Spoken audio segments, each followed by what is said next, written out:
بسم الله الرحمن الرحيم.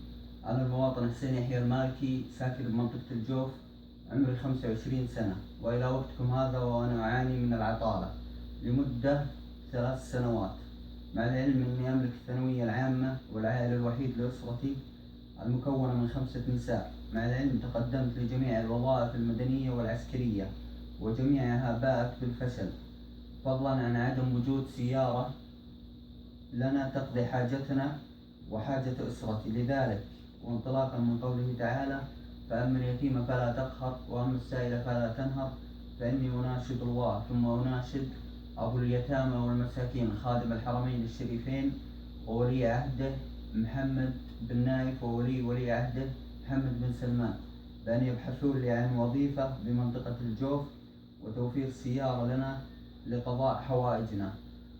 وأسأل الله رب العرش العظيم أن كل إنسان يشوف هالمقطع وينشره إن الله يفرج همه ويزيل غمه. وهذا، وصلى الله وبارك على نبينا محمد.